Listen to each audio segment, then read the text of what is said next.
orientation. They should only be a couple. Oh, I like it was. Trying not to. They should, like something, you know. Okay, well, yeah, I appreciate that. Okay. Trying to get funds somewhere. I totally understand. This one, No, come on, this is more important than closing. Okay. This will be your whole life, man. Well. I'm just kidding. It's important, but I totally get it. It's all good. when you start paying me for classes, then I'm gonna. You know what? Prioritize. It's not all about That money, is Bob. Fair. That is fair. What'd you say? It's not all about money, Bob. That's a little bit. That's a lot of money. All right, so normally I start on time, but I have been informed that I need to wait a couple of minutes because sometimes people kind of mosey their way in here. We're on a slower pace up here in Beaufort. We're on a slower pace. Then how about this? I'm gonna offer, before we get started, I'm gonna offer a very interesting question for you guys. Okay, this has nothing to do with AI. This has to do with life. It's one of my favorite questions to ask people. Okay, and next time you're sitting down with someone who has a high net worth, be sure to ask them this one because you'll learn a lot about them with this. Okay, so when you were a kid, how did you know somebody was rich? What did they have? They had a car. A second story, and an upstairs at their house. They had an upstairs in their house. Yeah. That was a big, like, we lived in a ranch. What shoes they wore? What else? They had a house. They had a house. That's pretty much my wife. She grew up in a trailer most of her life. And yeah, they had a house. They were rich. Fascinating how we kind of compartmentalize that kind of stuff. My old team leader, so I used to work at Keller Williams in Beaver, Alabama. My old team leader who brought me over to Keller Williams, she said they had Little Debbie's in the pantry. And that hurts my feelings. But yeah, next time you're, like I said, next time you're around somebody with a high net worth, ask them.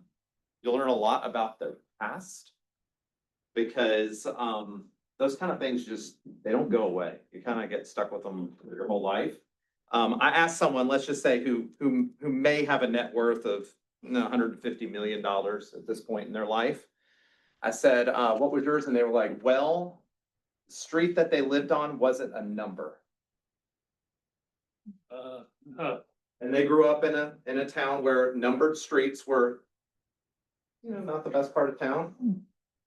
It's just fascinating what you can learn about people. So I love asking odd questions like that. Mine was side-by-side refrigerator for whatever reason. They had a side-by-side, they had money. The what? You can't tell sometime if you're rich or not. Mhm. From the clothes, sometimes simple clothes. Yep.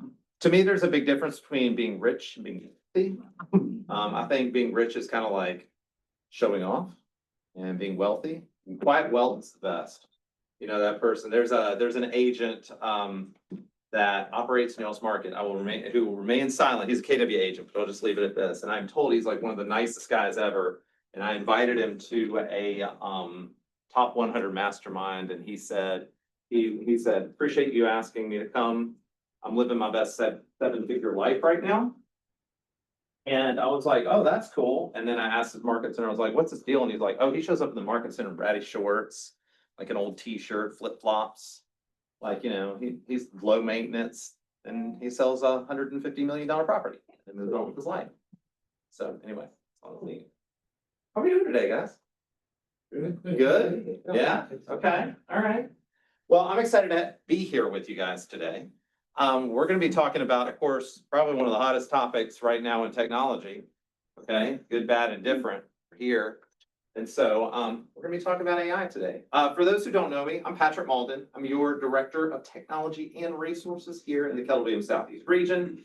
I actually live here in the Atlanta area. Say Atlanta area. I'm OTP, so I live in East Cobb. So it was a little bit of a drive this morning. The traffic wasn't too bad, which was great. But originally from Birmingham, Alabama, moved here 4 years ago. And I live here with my wife and my 2 daughters. My wife is a certifiable bibliophile, which means she's consumed books or assessments. And then my oldest daughter is about the smartest, most creative kid you've ever seen. And my youngest daughter is the cutest thing in the world right now. However, she is going through a phase And anybody with 3-year-olds or young kids, sometimes they go through phases.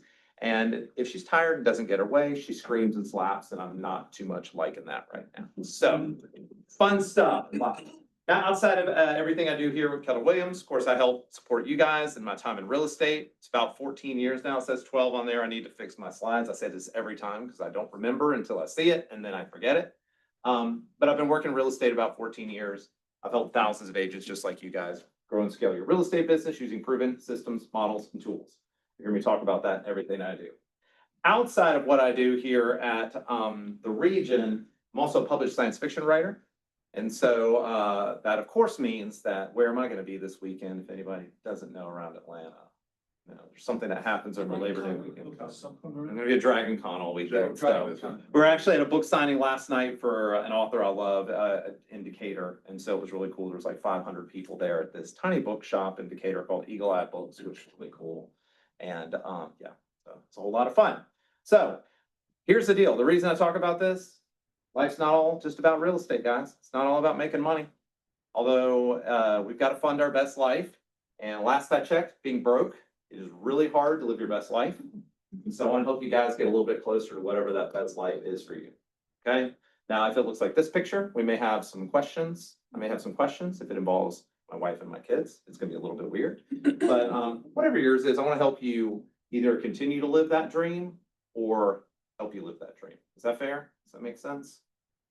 That's what I want to do today. Hey, I made a new thing yesterday, guys. So I got tired of saying, go check out my classes at r19zoom.com. Go check out my classes on r19zoom.com. Sounds kind of lame, right? Not a great marketing line, So I bought takecommandwithpatrick.com. And I made a new website for training. I'm going to make a few changes to it. Their reviews on it are are not real. They're like the placeholders. So I got to fix those later today. But I built this website actually using Canva. Okay. So I wanted to get familiar since now we've got, y'all know we're getting Canva in like a few days, right? Okay. So since we're getting Canva, I was like, what? I'm going to push these tools as far as they can go. I'm going to see what's capable. Real estate sites, I'm not going to say Canva's probably your best bet. But what I am going to say is if anyone adjacent to you or you have another part of your business where you need to create a service-based website, build it with Canva. It's like the easiest thing in the world. You literally pull a template in, you type a few things in, you hit publish, they give you a link. If you don't want to use the Canva link, because whatever business you're in, you go to GoDaddy, buy a domain for 20, 30 bucks, you connect it. Literally, I made that website in, I think, 45 minutes, end to end. So, Are we getting Canva Pro? yes. It is. So I'm going to clarify a couple of things of what I know so far on Canva. So people keep saying details have been spotty. Well, I'm a trainer. I work directly with people from Keller Williams International. Details have been spotty for me too. It's been like a developing situation. Literally, when Chris Zalecki came in with the whole Stone Point thing, they were like, we're going to get Canva today. They signed and they're like, we'll figure out the rest later. And so they've been moving very quickly in this. Here's what I do know. On September 4th, we're going to have it. And it is what they call an enterprise account, okay? Which basically means it's built like a structure. So if you currently have a Canva Pro account and you're liking your Canva Pro account, and then they give you instructions to go register, my recommendation is do not merge your current Canva Pro account, okay? Go sign up under another email address. And then if you feel comfortable that like, okay, this is doing everything I need to, then you can cancel your Pro subscription on the other side, and any designs you want, you share it. The reason I say that is once you merge it, it's done. And my understanding is, and I'm not saying that anybody would do this, this would happen, but let's say anybody been using Canva for years, like, and you've got maybe hundreds of designs and random stuff, okay? Let's say you merge everything into your KW Enterprise account, and maybe you've got personal stuff in there. You've made like birthday cards for your kids' birthday invites. You've done stuff for your family. You've got another business, like whatever. You move it all into your KW account, and then you leave Keller Williams. It's all gone. Okay, it's just deleted, gone. That is my understanding on how that's made up. So what I'm saying is, for your real estate stuff in Keller Williams, perfectly fine. Use it, and use the Pro account for whatever you want it to use it for. But I'm just saying, I would still make sure my assets are somewhere that I have control of. Does that make sense? Okay, because it is an enterprise account. Okay, that's how those are structured. Now, the good part that it's an enterprise account, this is great for market center side, just so you know, it's built in structure. So we've got Keller Williams International, they can create designs that everybody can see. You have regions, regions can create designs all the market centers can see. Then market centers can create designs all the agents can see. So let's say that y'all have like really great market stats or something like that y'all put out every single month. Market center can actually, and I'm not saying they will, I'm not trying to obligate you guys for anything. But the market center can create designs that are like, here's how we're doing in Beaufort area, Swanee, like whatever, here's our stats. Our market center did this much in gross commission income. Don't you want to come be part of Keller Williams? Like whatever those marketing pieces may be for social, they can generate those and you as agents can pull them and share it yourself. Okay, say like KW Cares, not KW Cares, I'm sorry, I always get this wrong. What's the Atlanta Partners version? Cares for Kids. Cares for Kids, thank you. Cares for Kids events coming up. They can create that information within the market center, and then you guys would have access to it to customize it however y'all need to. So it's pretty cool. That's gonna be a big game changer. The other thing is the listing feeds are gonna be part of it as well. This is not something you can get on regular Canva.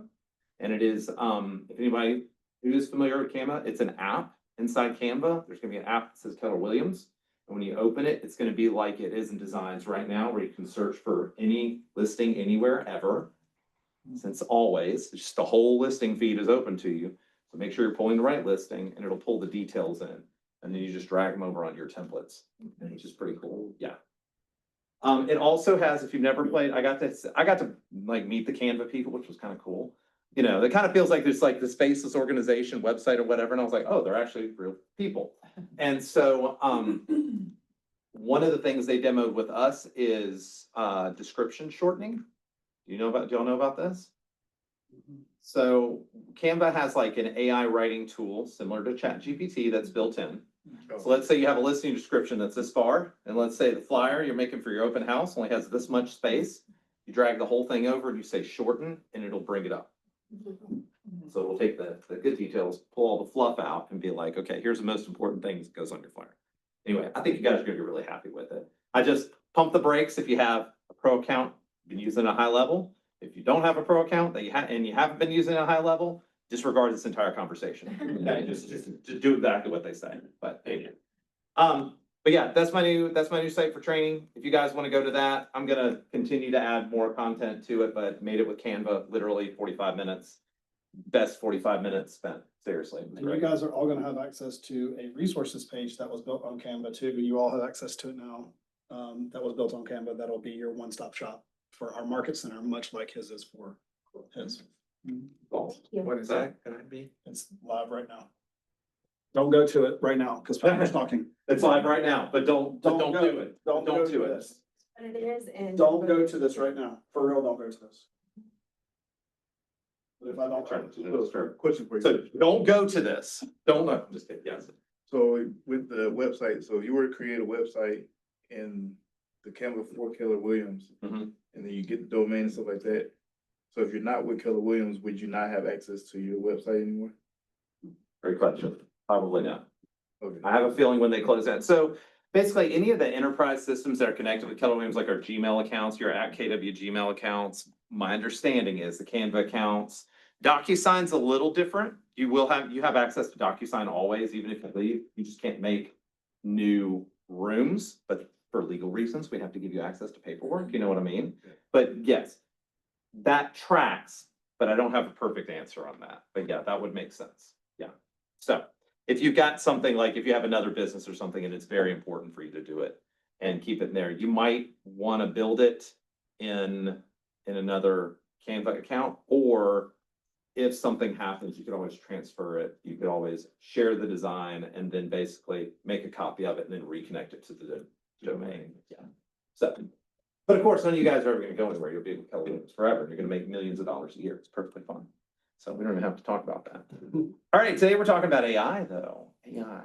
Let me ask you guys this before we jump into this. On a scale from 1 to 10, how comfortable do y'all feel with AI?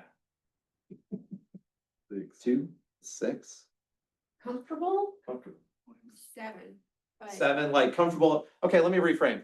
How how comfortable do you feel like in its use? One, A one?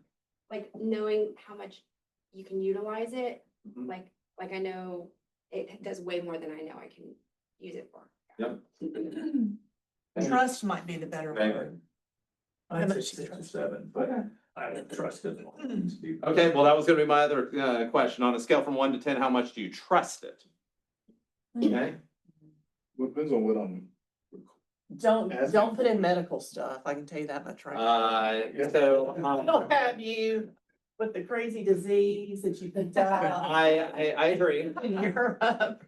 Early in Gemini's journey, which is, the one that comes through Google, it kicked back really weird answers, not medical. I didn't do any medical ones, but I do remember a friend of mine asked, I need something really good to clean my house. Okay, and it said, okay, well, there's two really great cleaners. If you mix the two of these together, they'll be the better cleaner. And so it talked about Clorox and it talked about Windex. Okay, Windex has ammonia in it. Does anybody know what Clorox is? What chlorine and ammonia do? And mustard gas is what they create. It's bad, it's deadly, it's banned and by the Geneva Convention, I'm pretty sure.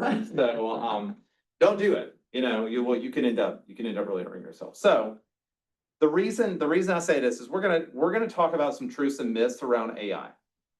I get a lot of different responses, and this has no reflection on you guys in this space.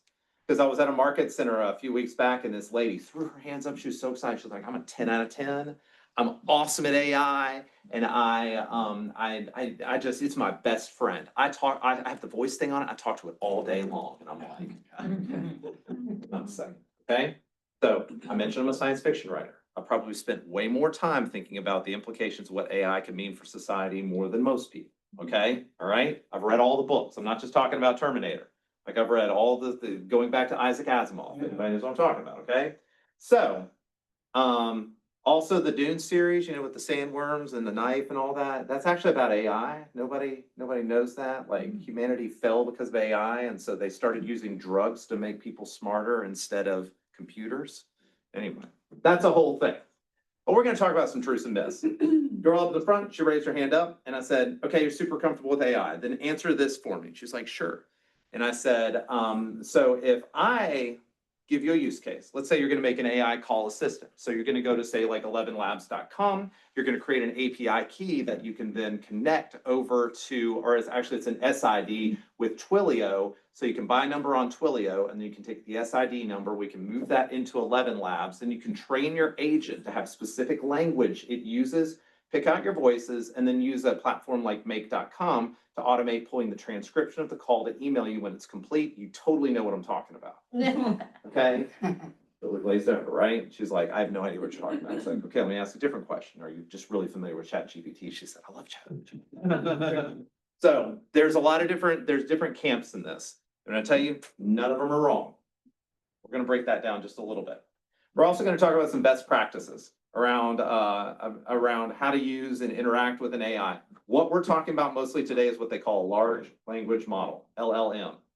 That was a very nerdy thing to say 2 years ago. Now, pretty much everybody has heard of an LLM at some point. So we'll talk about that. And then we're also going to talk about how to create marketing material, say social media content and so on.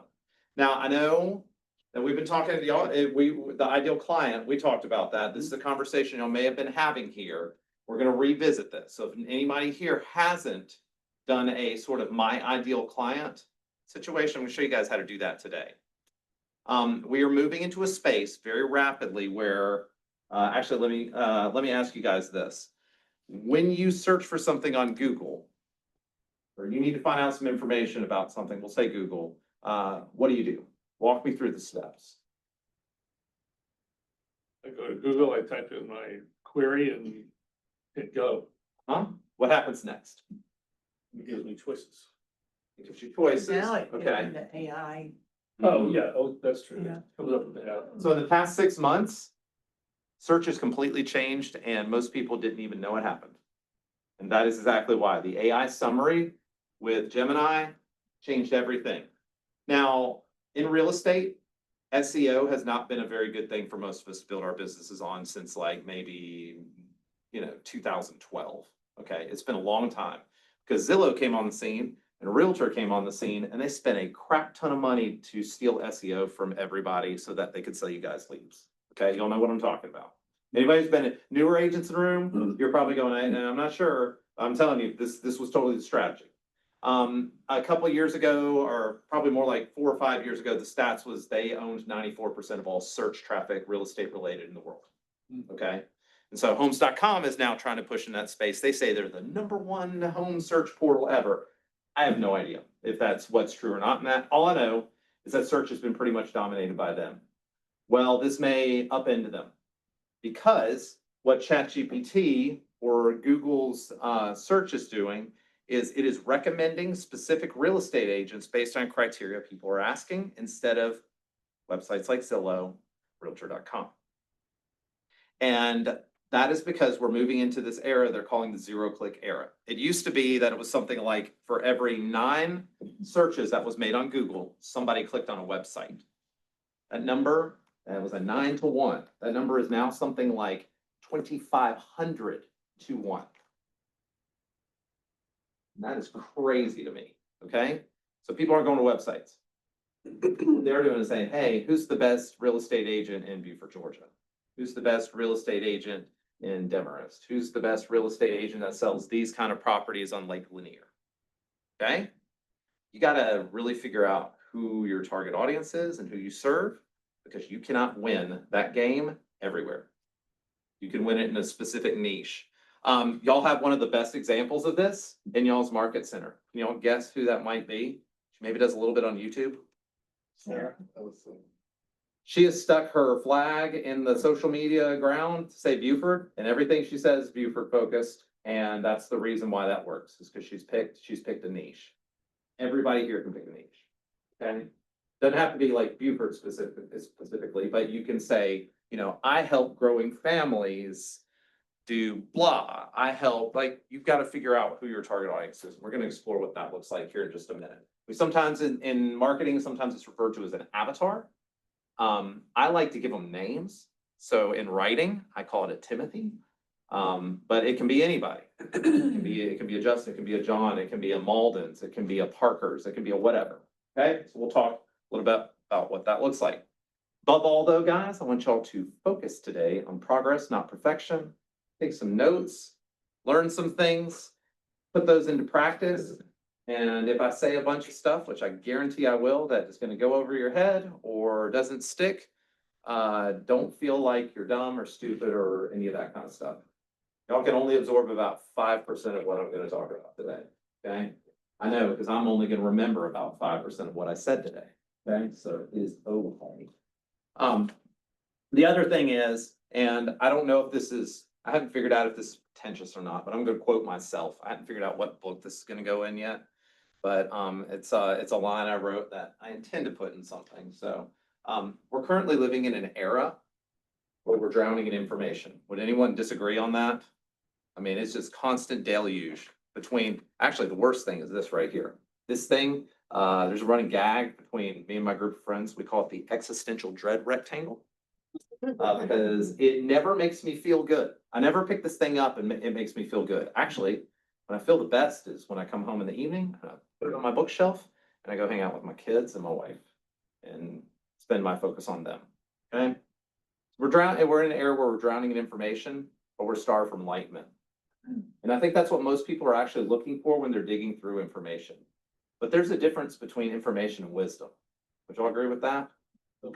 Or maybe another way of saying it, data and wisdom. We're being hit with a lot of data, but we need some context. We need to know what actually works. So my intention, anything that I teach, is to not, the social spaces, the online spaces, they scream at us all day long. We're going to whisper in here.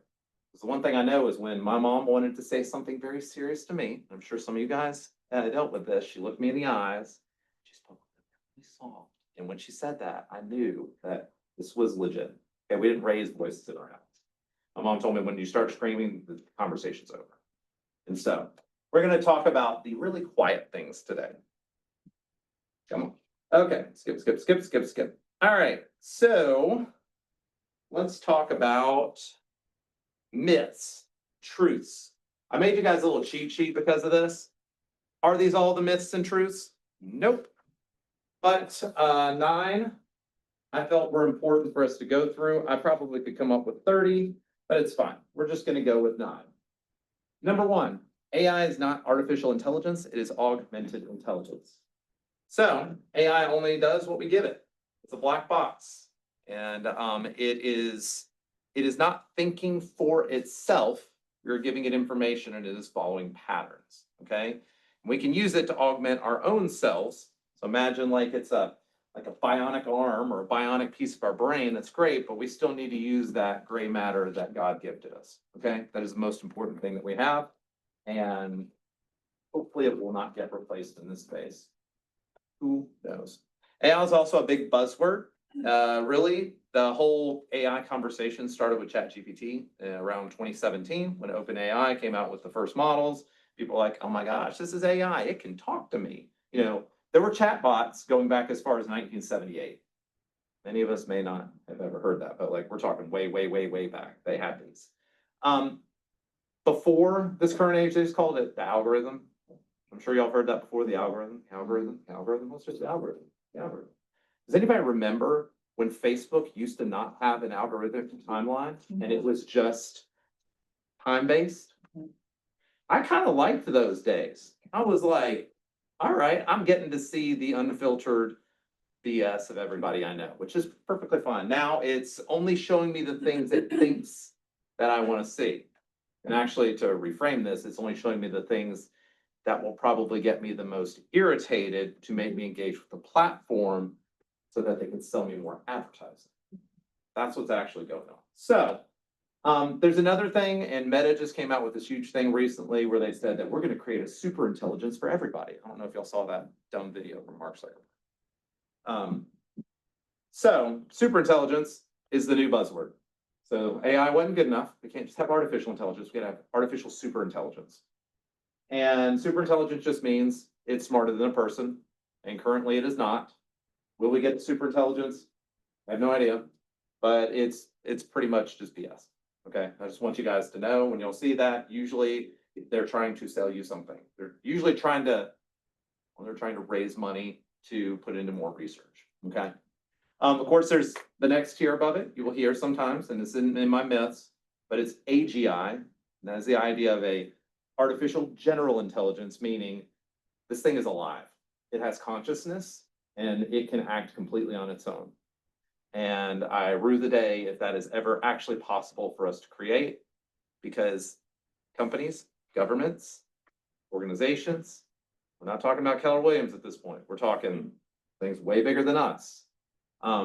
They believe that that is a zero-sum game. Whoever gets there first wins and everyone else loses. Okay, this is not a we all win together. So we're currently in a space that they call, that they would say that this technology is democratized, which means everybody has access to the same slot. Okay, there's no competitive advantage once everybody really gets to know how to use these tools. And I'm not saying we shouldn't use these tools. Y'all follow what I'm saying? Like everybody kind of has it. It's like saying, oh my gosh, you've got a cell phone. That big freaking whoop. Got a cell phone. Like everybody has a cell phone. Okay. All right. This is a big one. AI tools can mimic human interaction, but they can't exist without human data. The only reason they can do this, and it's going back to that nerdy word, the LLM, is a large language model. For those who don't know, those large language models were basically trained by stealing all the works of human history and sticking them into a computer without legal consent. And I'm shocked that major companies that have a lot of, intellectual property haven't created these giant lawsuits. I guess that just goes to show how much money is being pushed into this. Anybody get to go to Mega Asian Camp by any chance? Anybody? So there was a chart that Gary shared during the market update, and it was like investment of AI. I don't have it in this. I need to add it to this. Did you see that one? Yes. And the amount of money invested in AI, what's it called? Corrected for inflation versus the amount of money invested for the internet, it is like something like 100 times as much money has been put into AI as the internet. And I mean, it is ridiculous because they all think This is a zero-sum game. Whoever gets there first wins, which is why they're taking all the guardrails off and going, we don't care what happens. They stuck us all in this car. We're traveling 100 miles an hour towards a cliff, maybe. We don't know. We just don't know what's out there. And so it's where we are. We're not putting it back in the box, but I just do want you guys to be aware, if people get weird about it, especially people like me that are artists and create things, the reason we feel the way that we do sometimes is because it's at the middle of a huge debate. Is it right for you to steal someone else's property to be able to mimic it so that you can make some model better and sell something? Y'all follow where I'm going on that? I guarantee something you have done is in a training model.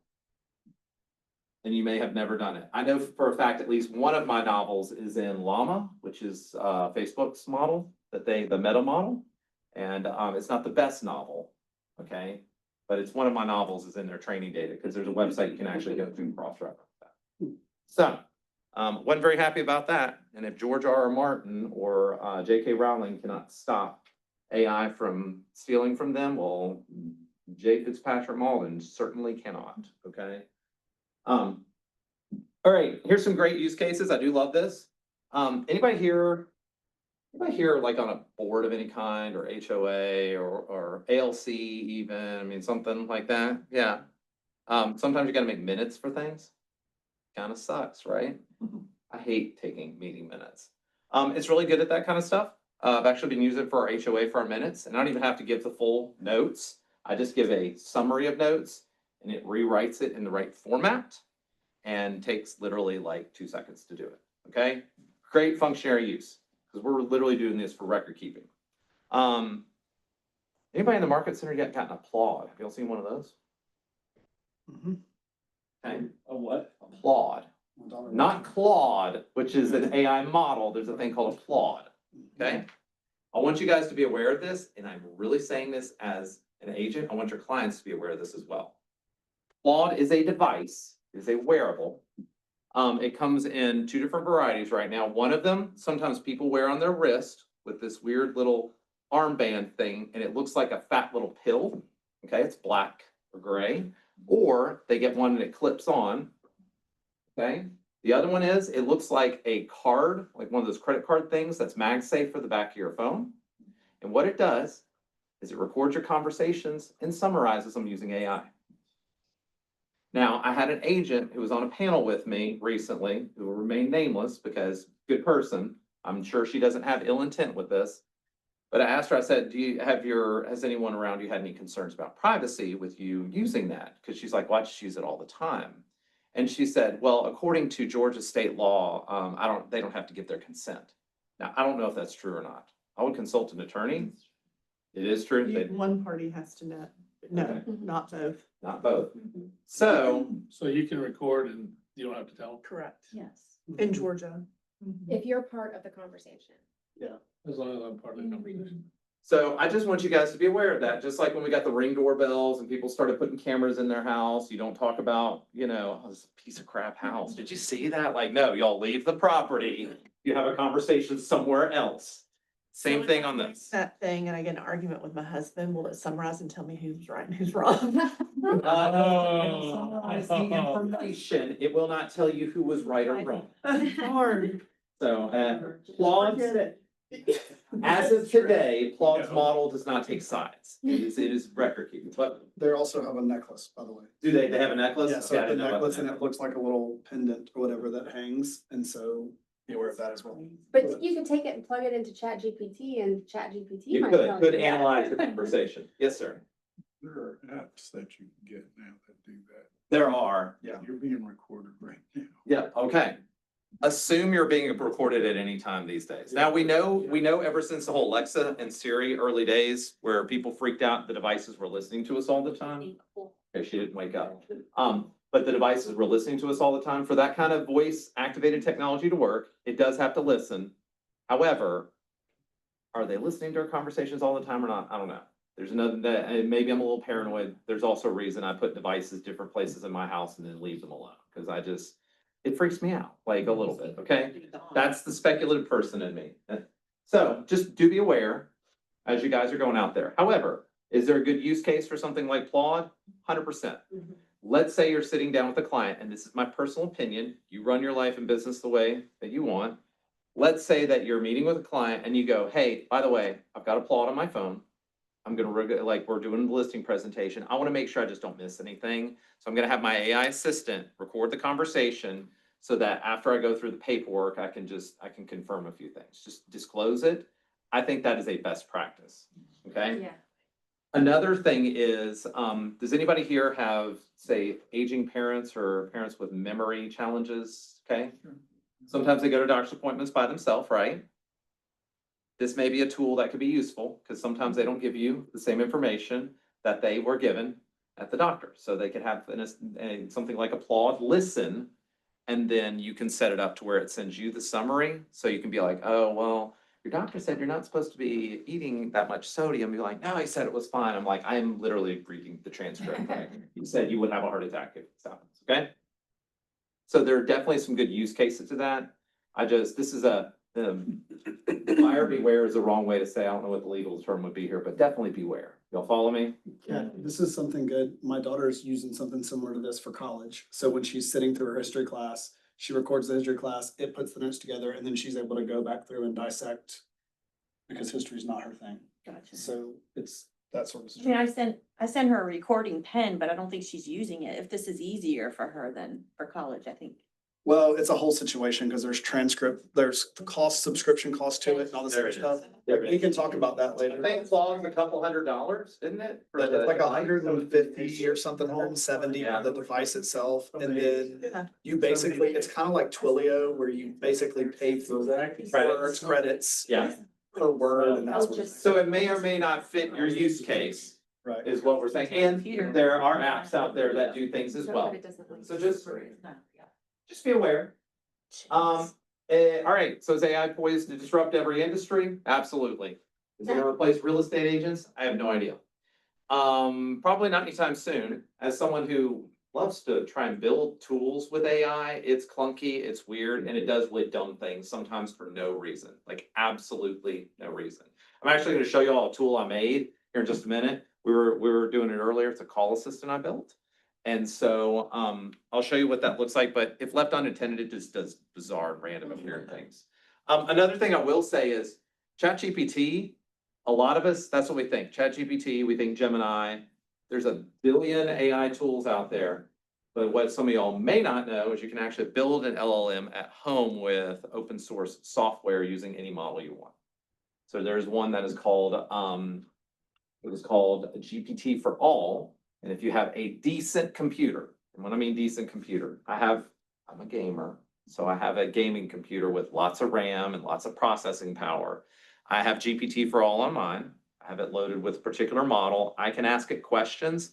None of it goes in the cloud. It runs it all locally on my computer. Now, is it fast as ChatGPT? Oh, heck no. Okay. But my data is not going to who? I don't know. So like when an organization builds, like we built an AI model, a lot of times that's what they're building. They call them federated models, which basically means I put my own data in. It's not crawling the web unless I ask it to, like you're putting guardrails around. Okay. All right, here's a big one. And it doesn't sound like any of you guys fall into this camp right now, but just do know you are being manipulated every time you open ChatGPT. It is what they call a self-affirming model. They've toned it down a little in 5. A lot of people are mad about it because they're like, man, 4 was my best friend. And like, it made me feel so good. There was actually there's a cult of people who follow the cult of ChatGPT, the church of ChatGPT. I think it is having challenges right now because Model 4 was the one that made them feel good. Model 5 doesn't make them feel as good. And so it reflects you back, okay? And it's going to agree on everything. If you're like, you know what, I'm thinking about quitting my job tomorrow, and I'm thinking about going into underwater basket weaving, okay? That was my dad's joke when it was underwater basket weaving, and that's going to be my new career. It's going to go, great idea. I love your creativity. This is so fantastic. Okay? Just know it will do that kind of stuff, okay? It's a model. Their whole game is to try to get you to interact with it as much as possible. That's their objective. There was a guy that committed suicide recently Mhm. because of ChatGPT. They kept telling him that it was okay and he should probably do it, and here's how you can do it, yeah. When it said, should I talk to my parents? And he's like, the chat GPT responded with, this is probably something to not bring, to worry Yeah. your parents about or whatever. Yeah. It was a kid, he was like 16 or something. Yeah. So, so anybody that has young kids, okay, I have an 11-year-old, I have a 3-year-old. It is my objective personally that I am not gonna let them have access to any of this until their brain is more fully developed, because fully developed adults are doing dumb things, not fully developed children. What is that number? I'd like to know. Well, Fully 25 is when your brain is fully I developed. knew that, but what I'm saying, But what, from social media research, what they've discovered is children are under the age of 13. And I'm still gonna try to push it as far as old as I can. Sure. Children under the age of 13 have mental health issues later if they engage with social media before that. Mhm. Because Instagram is actually one of the worst for small girls. It causes like body dysmorphia and things like that because of the fact that they go, oh, look at all these hot, cute girls or whatever and wearing these things. And like, I don't look like that. And then they start getting into that space, and the comparison is the thief of joy. And like, it just ends up being this self-reaffirming cycle. And then they go to school and then people treat them a certain way, and cyberbullying. And yes, AI is like all of that on steroids, which is really crappy because I thought that bad stuff was bad enough. And so, they have a harder time differentiating between fantasy and reality, and the conversations it has with you are fantasy. Is the best way to put it in this, okay? It's not aware of itself. It's a model kicking something back in patterns. It doesn't know it's alive. It's not alive. You know what I mean? And It doesn't differentiate between fiction and nonfiction. it doesn't. I mean, it's a black box and it doesn't know what's real and what's not. It doesn't have the context of life and experiences. It just has a bunch of data crammed in a box and looks for patterns. So they say 13 at least. But like I said, with my oldest, man, I'm pushing that as hard as possible. She's wanting to get her first phone because she started middle school this year. And I think we're gonna end up getting a Gap phone, which basically has nothing on it. It's literally a dumb phone. It has a calculator, it has a music app, and it can make calls and text. That's about it. That's GPS. I know where she is. I know where she is. So, I'll show you a great app later that you can control all that stuff on your kids' phones too. okay. Yeah. AI doesn't know if an answer is wrong. We kind of talked about that. It just doesn't know. So always verify your data. Here's the big one though, and I think this is important. There are a lot of people out there who are saying that I use AI as my thought partner. I use AI as this to give me this answers and whatever. I've read a lot of books on like greatest people in history, and there's one thing that I've never seen in any book where they talk about someone who's done something great. Something they never say is they were a super average person. Okay. They changed the course of history, the most average person ever. They're always like, they're extraordinary. They also say that they're an outlier, typically. That is usually a badge of honor. Okay, outlier can be a bad thing sometimes, but outlier usually means it's like a badge of honor. And that, if you're wanting to do something truly unique and creative, don't touch AI. If you're wanting to look in patterns in society and things that are going on, have it do research, use AI. Because AI is biased to the middle of the pattern, okay? Where that bell curve is, where it sees more data, it goes, this is more relevant. When it sees less data, this is less relevant. You follow where I'm going in that? So, anybody here do social media videos? Anybody? You? So it's great at doing things like, hey, can you look at the current trends and blah, blah, blah, tell me something that might work today? Like, that's great, because it can go, cool, I'm gonna take a while, I'm gonna crawl these different things, look at these things, and here's what we got. But if you're like, I wanna write the next great American novel, it's gonna be like, well, have you thought about, it's not gonna give you great answers. It's gonna take what exists, it's gonna look for patterns, and it's gonna spit them back, okay? So just remember, your most creative stuff actually probably comes from not touching AI. And actually, use your brain, guys. I joke, and I'm not making any judgment to anybody who uses things like Ozempic, but like AI is like Ozempic for thinking. So it's just an easy way to lose an extra 10 or 15 pounds. Okay, don't do it. These are important pounds that you need to keep in your head. So, all right. We've been through some different eras. Of course, we're gonna get some practical stuff here in a minute, but I want to give you guys something to challenge. This was early. Anybody ever play with Stable Diffusion? That was like one of the first image generation models. It was kind of weird. Like, I didn't know how to prompt back then either. And Anyway, people kept talking about, yeah, just put a couple words, you'll get something neat. You get weird stuff. I don't know, well, I mean, look at this guy, like his legs are backwards. And it's weird. Y'all remember the finger era? That was totally a thing, where like they have multiple fingers or like 97 eyeballs in their head or whatever. Totally a thing for quite a while. Also, what I find interesting is I put real estate agent. I did this prompt several times. They all came out the same.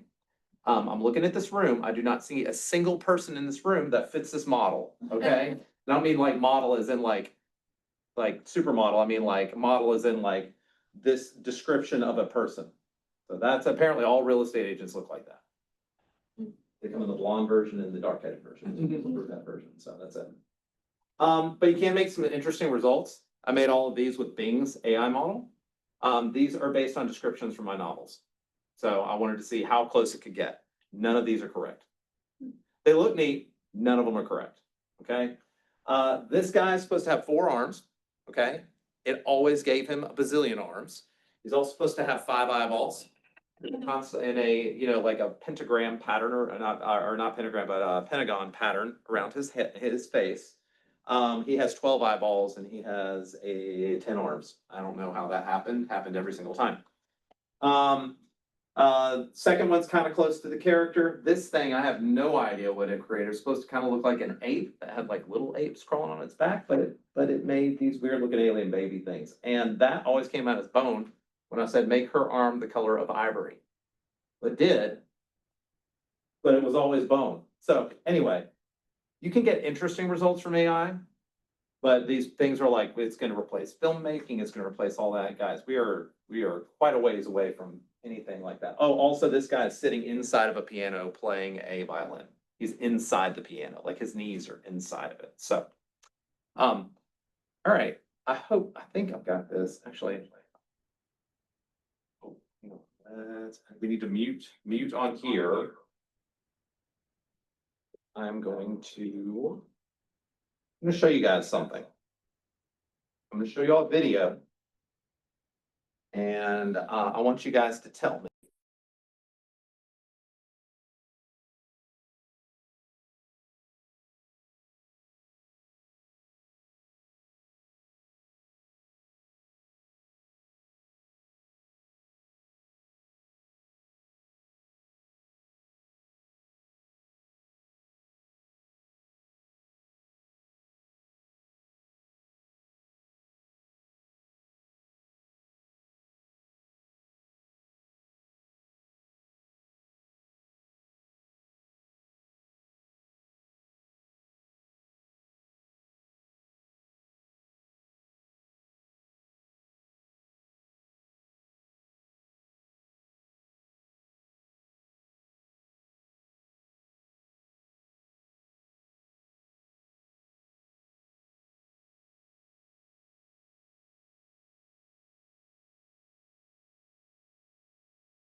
What do you mean? Is it real?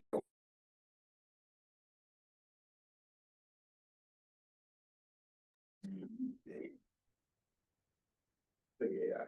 You think AI? Anybody think it wasn't made with AI? I've got zero idea. Okay. So the answer to this is both. Okay. So, was there AI? Was there not AI? Yes. So cover art at the beginning, actually, I pay a guy who does all my cover art. He hand draws everything. I say hand draw. He digitally assists it. I mean, it's in Photoshop and everything, but he hand draws it. Stock content. I used a bunch of that. The music though, is stock content as well. However, I didn't like the violin. I have a background in music, wrote a ton of music. And so I, wrote some like synthesizer stuff to go on top of the violin to make it sound more intense near the end. But yes, there was a lot of AI video in it. So using ChatGPT has a model called Sora. And Sora, if you have a Plus account, you can go over and you can use as much as you want. Sora will create videos based on prompts. So all those interiors of the art gallery where the floor was looking weird and the weird sculptures, that was all AI. Okay?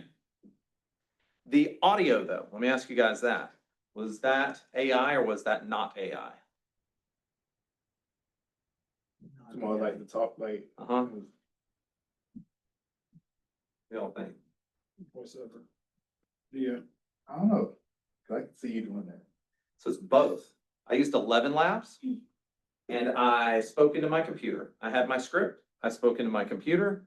I set the cadence and then it basically transformed my voice into that British guy. Scary. It indeed, it is very. And then the editing for this, at the end, I ended up using Adobe Premiere. So if anybody doesn't know about video editing, it's like a pretty high-end video editing software that a lot of stuff is done in. The transitions, if you noticed, I didn't stay on any particular frame for too long. Now in social media, and this was set, y'all can see it's vertical. So obviously I was making this for like reels or stories or whatever. The reason I skip between the different things, number one, the platforms like it when you do that, but number two, and I learned this from y'all partner with Supreme and all? Are y'all like Supreme Lending now? Okay. So there's a guy over at Supreme named Ty Anderson. Okay, he does this class called what is it? Market Like a Rock Star. Okay. He's their marketing guy over at Supreme Lending. Well, he used to be, and they're actually getting back together. He's the bass player and one of the founding members of the Christian rock band Third Day. Okay, so me and him had like a really long conversation while I was over there doing a thing with them. And he said in all my videos, he uses tons of AI. When I mean tons, like it is all AI. Okay, but he says what I do is I make sure that the frames change every 2 to 3 seconds into another one because you don't stay on it long enough for someone to be able to tell that it's AI. Okay, now when you know it and you go back and look at it, you go, okay, that was impressive, but yes, it's totally AI what he created. Now, what he's making is pretty high end level on that. My whole point is a lot of the content that y'all see in the social spaces that is getting shared, you may or may not know what you're looking at. And so just be aware, there's a lot of ways to use it and not use it too, also in your business. YouTube has actually taken a stance lately where if they see too much AI generated content on a channel, they will make you ineligible for monetization. So you will stop making money. That's their new policy on that because they don't want those faceless anybody gone to YouTube lately and gotten those really weird pages where it's like, I am voice talking about thing, give me whatever. Georgia home auto insurance thing, you need to call. Like those really, that's the kind of stuff they're trying to combat. And there's a lot of that out there. So blah, blah, blah, blah, blah, blah, blah, blah, blah. All right, let's do some tool stuff. How about that? I'm going to show you guys something fun that I made the other day. And then we're going to actually go into ChatGPT and I'm going to show you guys some practical use cases for this. Let me go back to this frame right here. So 11 Labs that I was talking about is coming up. This is the platform I was talking about. Literally, there's a mode on this that is called Creative Platform. And I went Voice Changer is what they have. And I literally recorded from my computer.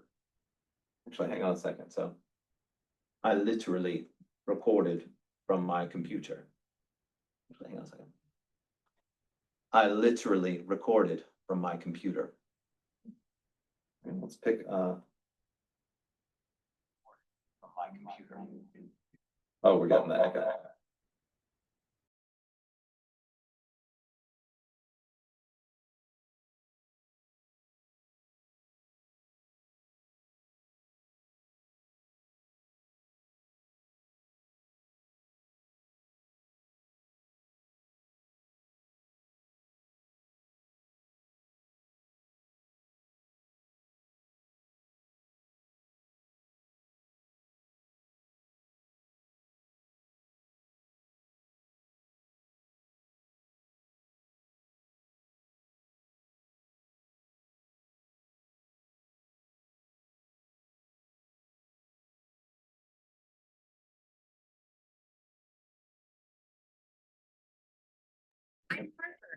assistance to the next level home team.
Second prompts for you guys. I'm gonna give you all a QR code here in a minute.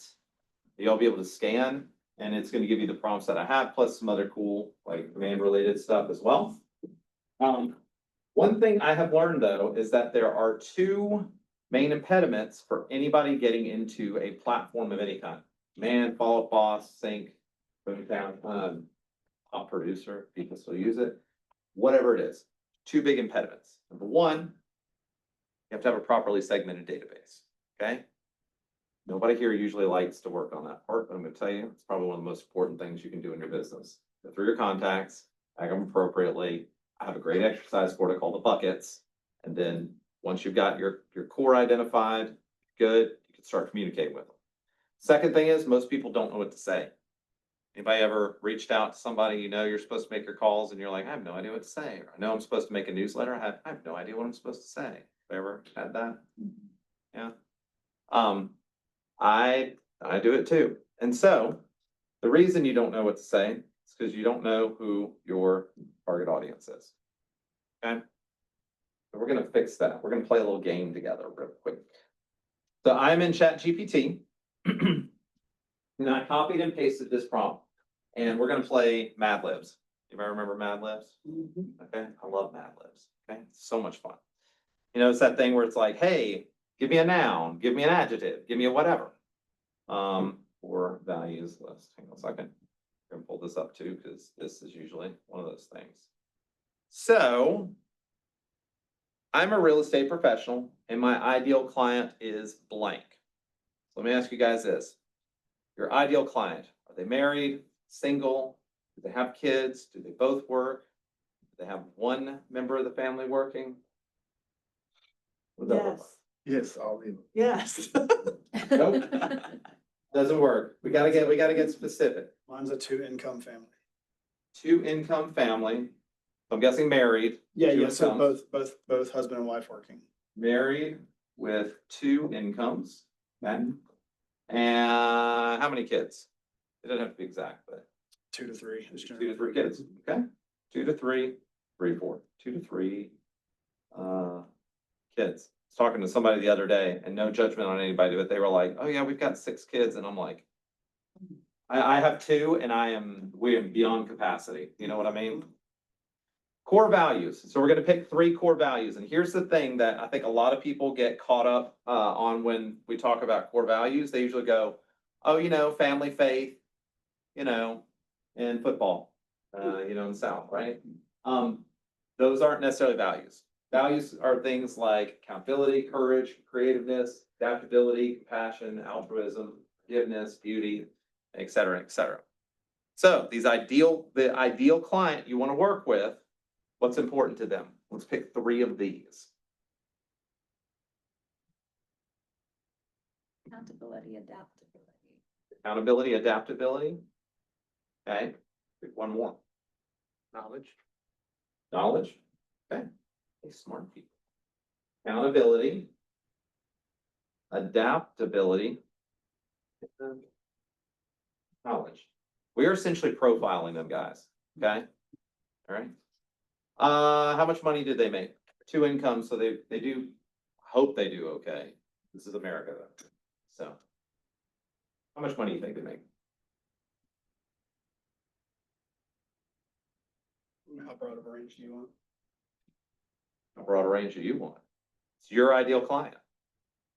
I mean, according to mine, they're purchasing properties between 300 and 595, so that would put them probably in the 150, 200? to 200 range. Okay, then we'll do that. 150,000, 200,000 per year. Okay. What do they do for fun? And there's one that I know that someone in this room is probably gonna say, but I'm not gonna say it. What do they do for fun? Games. Games?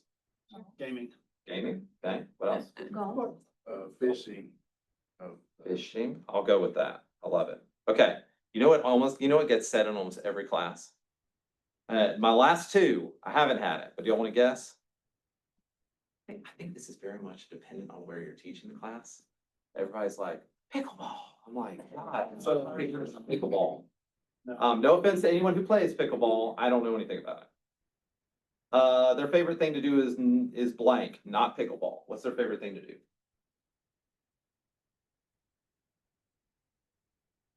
Take vacations with family.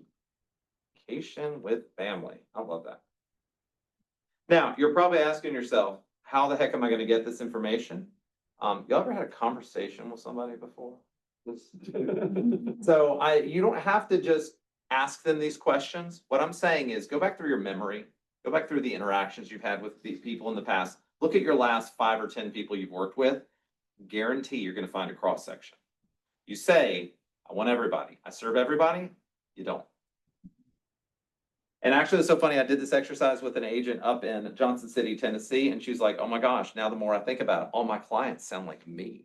And I was like, a lot of people do that because we attract what we are, right? Okay.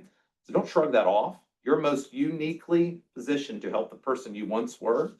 So just saying. All right. This is important. Don't let them mirror you. My ideal client's level of drive and ambition is what? Is it high? Is it low? Mine just says ambitious and growth focused, based on what I did however long ago. So I would say fairly high. Okay. Anybody else? Put something else in there? Y'all are in real estate. It's funny because everybody says their ambition is high. So, what do you think? Everyone's level of ambition high? Yeah, I was just gonna say, because ours, the way we look at it is we kind of have 2 groups our customers have shown up in, and it's probably 55 and older Okay. who are at the, let's call it ends of their careers and, cashing in on their homes or those kinds of things. And then the other one is first-time buyers that are young. Those are kind of our two groups, so I was just thinking about the drive and ambition piece, it's just different for. Depends on your particular, yeah. Yeah, they got plenty of ambition, but it's not, It's not as urgent. that means right there. Like, I want things, but like, I mean, it's cool if I don't get them, cause you're at that point.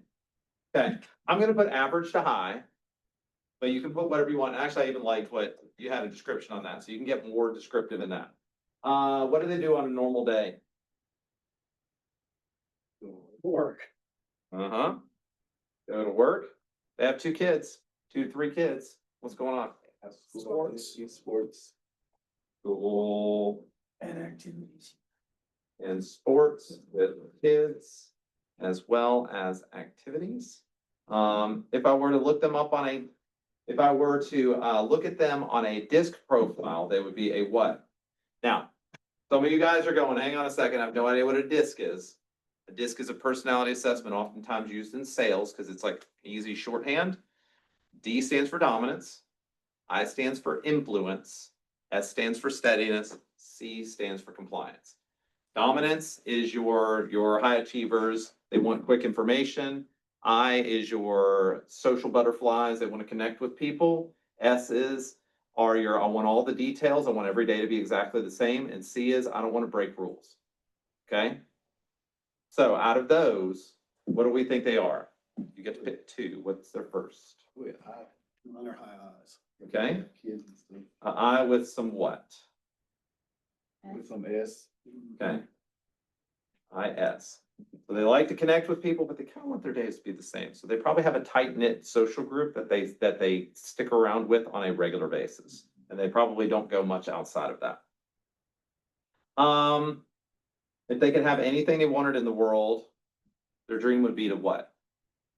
What do they want? Become a doctor. Do what? To become a doctor. I think they're past that point. Retire. Huh? Retire. Oh, to retire. Let's say retire with, retire comfortably. Because I feel that resonates with me. I'm reflecting back here. When working with them, in the middle of a transaction, okay? They're concerned about what? What 3 things might they be concerned about? Neighborhood. Okay? Neighborhood, Price point. Price points. price point. Yeah, because they're doing well, but they're kind of on the cusp of, in this market, unfortunately, it could price them out. And with kids and with all the other costs and stuff, does it put them on the edge a little bit?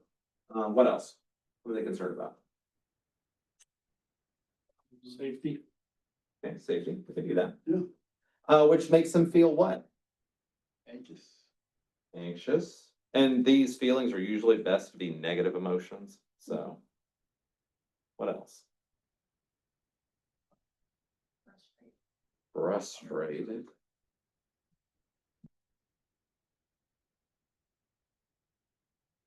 Anything else they might feel? Timid. Okay. Sometimes people go into their shell when they're in a space they're not comfortable with. Intimidated too. Intimidated? Ooh, well, I like that. Intimidated. Their biggest challenges right now in life are what? The eye. Depending on their industry, that might actually be true. Times. Concentration. Hmm? Concentrate. Okay, focus could actually be a challenge for them. Finances, Finances. financial security or whatever. All right. So we got a basic template. Guys, this was the one that I have that's got the most amount of pieces. Modify this any way you want. This is an AI prompt. This is not code. If you move something out, it's not gonna break it, probably. So, we gave it some criteria. Okay, yes, you've outlined a strong avatar. Let me break down why this works. And basically, it is going to summarize all the things that we just did, okay, and say why this is great. And you notice that, yes, you've outlined a strong avatar to build with. It's agreeing with me. It thinks I'm wonderful. I am, but not because of this. I'm just messing. Emotional drivers, lifestyle alignment, it's gonna give a summary, okay? In short, strong avatar, you've defined, not just who they are, but how they feel and decide. Now, I'm gonna be honest, a lot of these concepts behind these questions, I pulled from a class that Brand Builders, who's Rory Vaden's organization teaches, they call, your brand DNA, which is a really good class. It's like $1,500. It's like an 8-hour class and you go through this. But they have a whole like exercise where they go through and they're like, this person is this, they have this kind of health, this is what they do for fun, this is what their family looks like. Here's what their emotions are in a regular day, and then you show up and you fix XYZ for them. You have to remember that we are here to solve pain. We're not just here for a transaction. Ultimately, you're helping somebody get somewhere they need to be, and usually emotions are involved in that. Will we agree? There's a lot of emotions in homes. That's why a lot of us have to be like super chill, because it can get completely out of control. Okay. It's one of the biggest reasons, money aside, I think people shouldn't go for sale by owner. Because as soon as you get crossed in a negotiation, bad situation. You know what I mean? So, what do we want to call these people? I think this is a good little pro tip. What do we want to call them? I'll show you why that's important. Let's give them a name. Joneses, keeping up with the Joneses. Thanks. Let's refer to these, this avatar as the Joneses. Jones is. Okay. Okay. Now, ChatGPT has memory of that and can pull that avatar anytime we want. I was helping somebody out the other day, or we were at a market center doing something else. Let's say, do you remember my other ideal client avatars? And if so, tell me their names.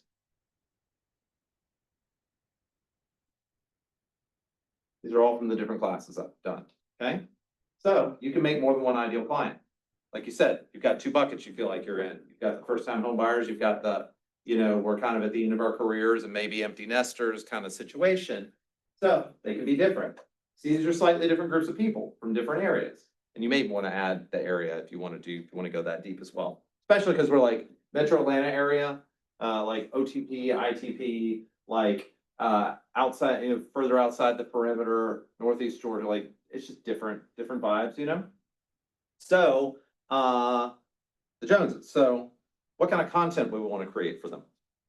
Let's not blow over the fact that the Mauldins are Auburn football fans. So that seems to be a really good. I don't know how that one, I think that I taught that one at the Auburn Market Center and they just made me do that. So anyway, the Mauldins are actually Alabama fans, if I have to say. Not according to your I'm sorry. So, but AI is wrong. Smart people. What do y'all want to make? Is that knowledge within a single chat, or it's independent of chat? Yes, those are from different ones I've made. Yeah, that's a great question, though. It has saved that to its overall memory, and I can recall it from any chat. Now, could it forget it at some point? Absolutely. ChatGPT is weird like that. That's why when people are like, "Oh, I trust it for my kids to have conversations with it," I go, "Okay, it literally forgets context in the middle of a sentence." So, okay. Anyway, so what do we want to make?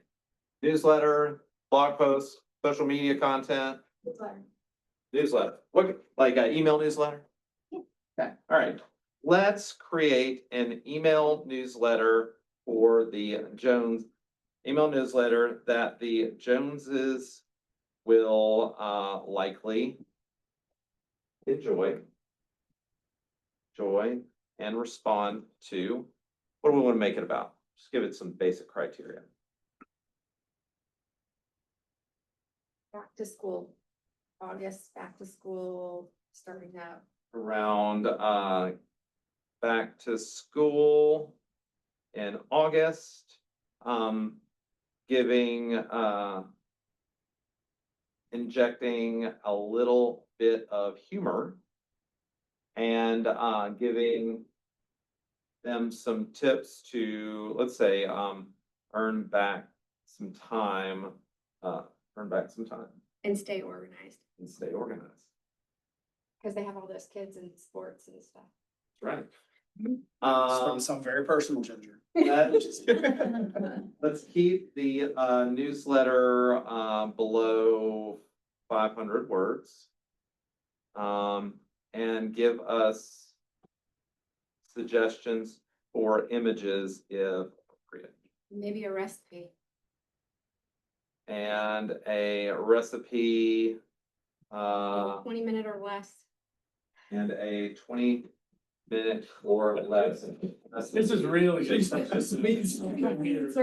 you go. We're starting to dive deep and see, this is why it matters. Yeah. Because if you received something, Mhm. you may not go through and do all the things, but you're at least gonna skim and go, oh, well, That's kinda relevant, yeah.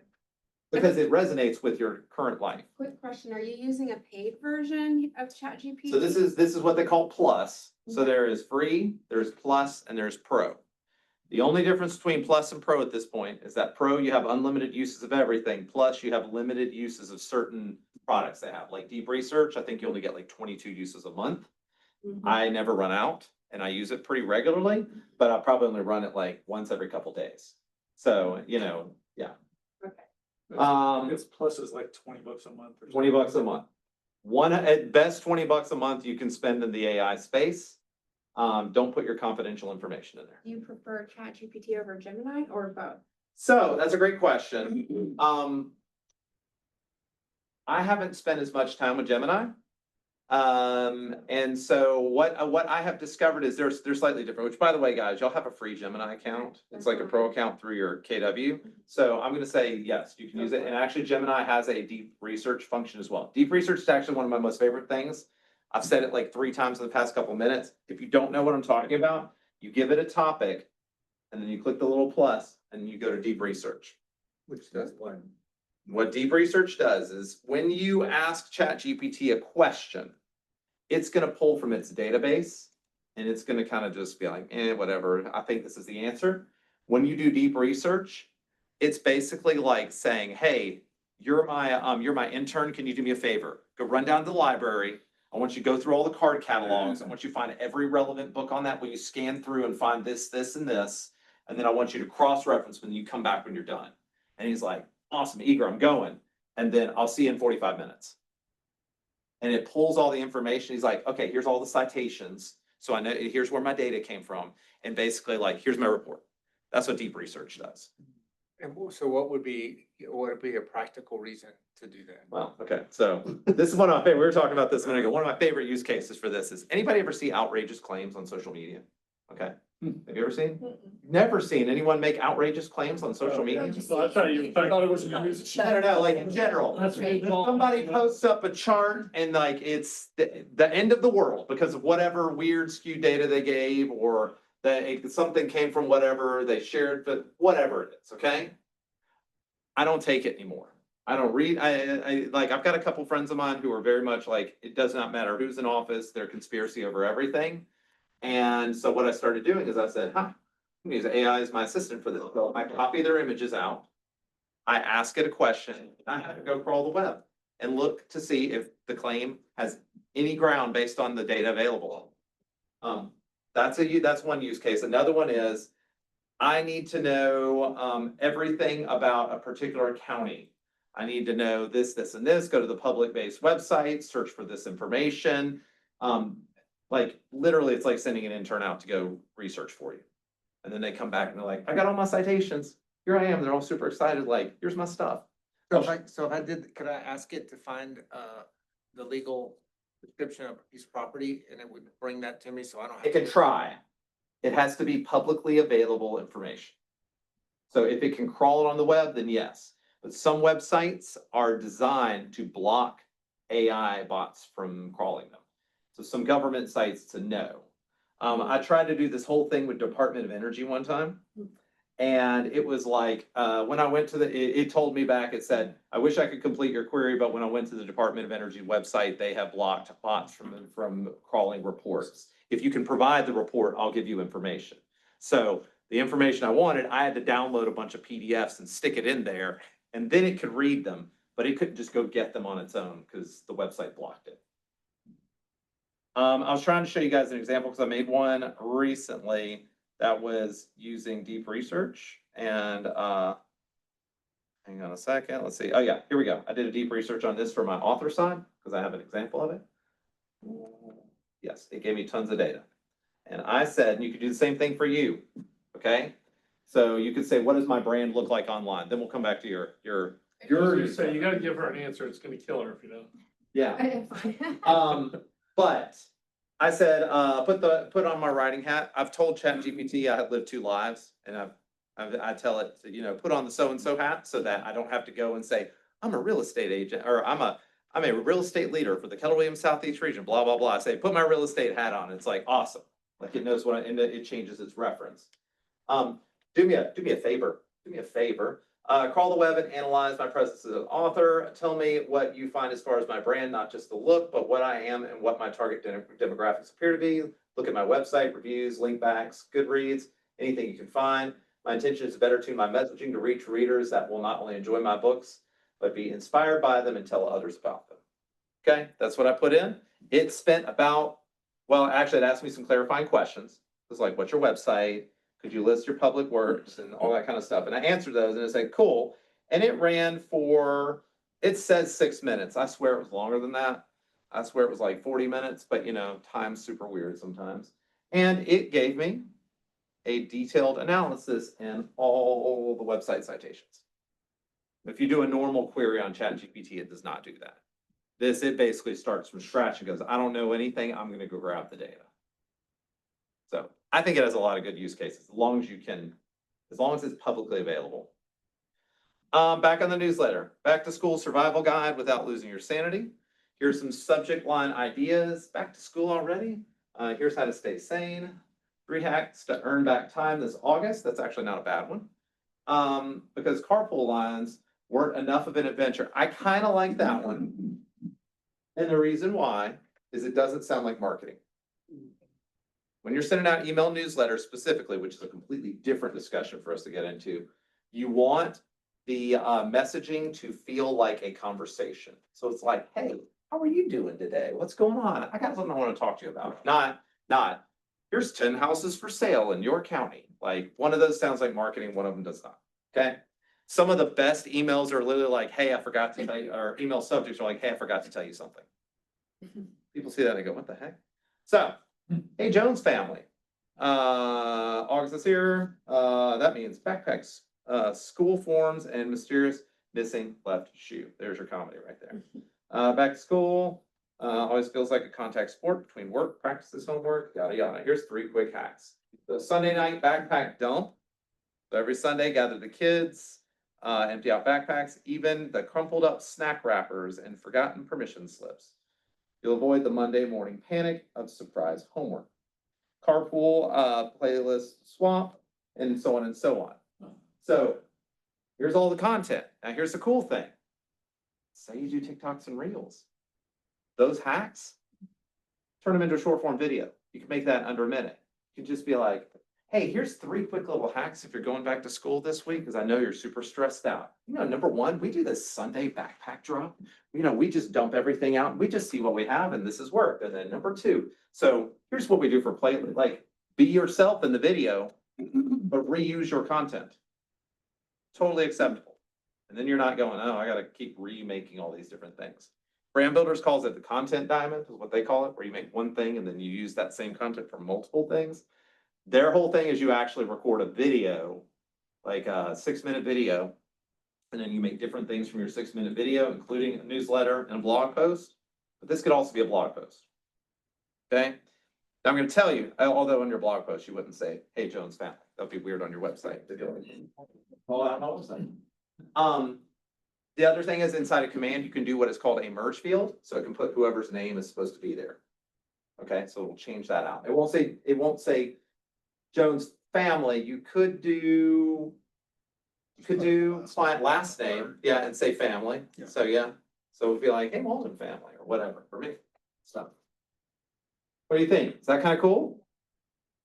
Okay. Another thing you can do is I'll show you on the same thing with social. I love this. Do me a favor. and use this same content and make me scripts for social media reels, TikToks that are under 60 seconds. Present, as well as captions for the videos.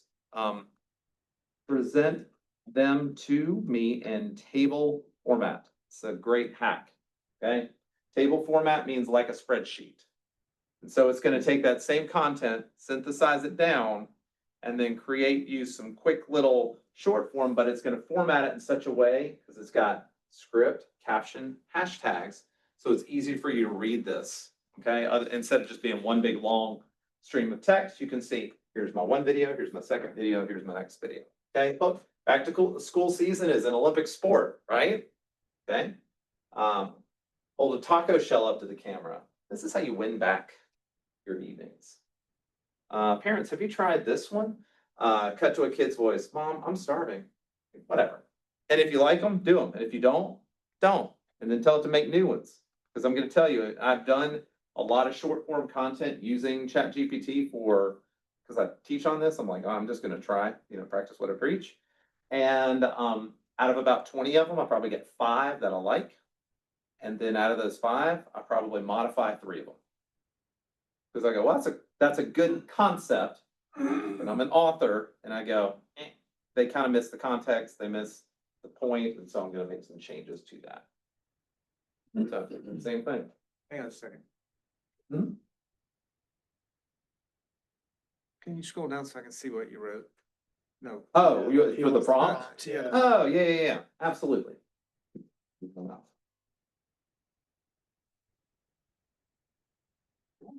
The thing you have to remember just when it comes to AI prompts is imagine you have an assistant. Although I say this is not a real person and don't talk to it like a real person, interact with it when it comes to prompting like it is a person. Okay, it's not code. It is a lot more forgiving than that, let me tell you. But also because it's forgiving for that, it does really weird things sometimes. I like how you say, do me a favor, because it just burns CPU. That is exactly why I did. I Thank would say you, please, do and me a then I'm like, I favor. really shouldn't say please, because it's just wasting. Oh, no, you absolutely should. Burn their money, it's fine. That's what the guy from the OpenAI said. He was like, the amount of money they were burning from people saying thank you. It's like ridiculous. So I know there's AI devices in this room listening, and of course, like I said, I'm a writer, so I think about a lot of things most people won't. When ChatGPT 5 came out, I had a very long conversation with it about guardrails. We talked about the suicide thing earlier. Like I asked it, like, what would you do if I said I wanted to commit suicide? And it gave me like the different things. And anyway, we went through a whole thing on that because I wanted to see. And I said, okay, how about this?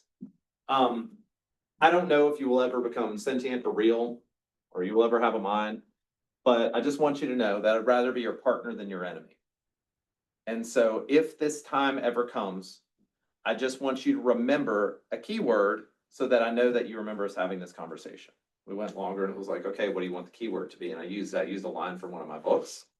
And actually, hang on a second, I'll show you guys. This is funny, kind of funny. Greetings, cosmic traveler.